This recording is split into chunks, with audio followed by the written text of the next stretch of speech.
सोना के घोड़ा चांदी के लगाम, हम दिलखुश बाबू सभी दीदी के करते हैं प्रणाम।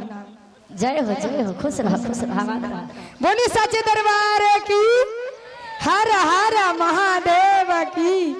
कहनी का भैया का कहलू है? पहला सुमरन में, पहला सुमरन में शिव गुरु के कैनी मोर साजना बेटा। पहला सुमरन में, पहला सुमरन में शिव गुरु के कैनी मोर साजना।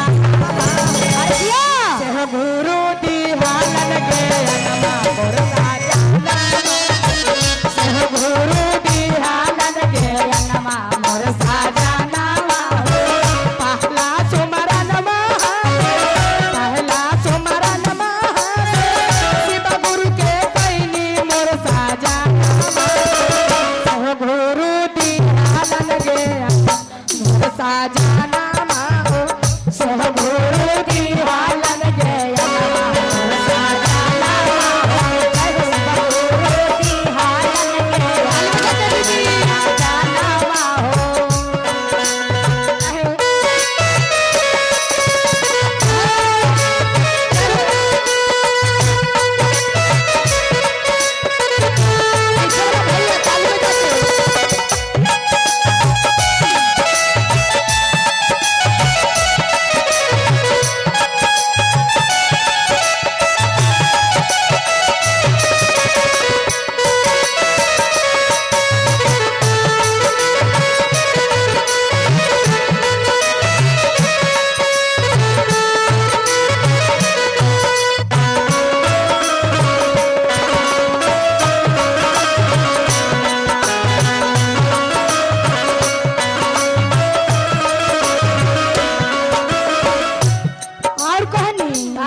दूसरा सुमरन दूसरा सुमरन माता पिता के कैनी मोर साजना।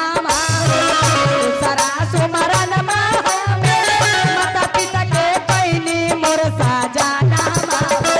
सेह माता दिहालन जानमिया मोर साजना, सेह माता दिहालन जानमिया मोर साजना।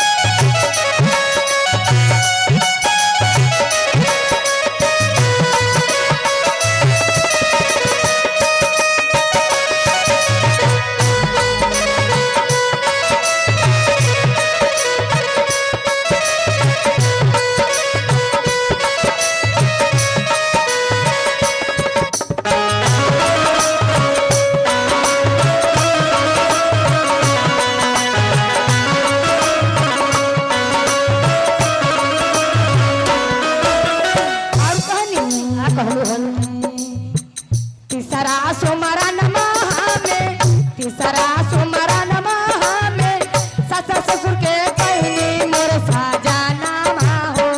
तीसरा सुमरन में ससुर ससुर के कैनी मोर साजना। सासू कैलन पारा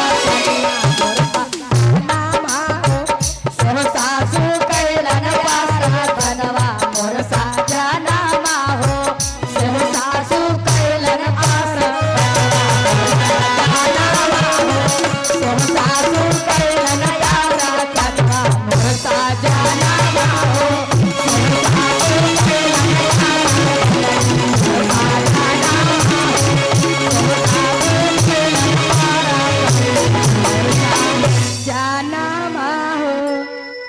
गोतनी कैलन पारसनिया मोर साजना।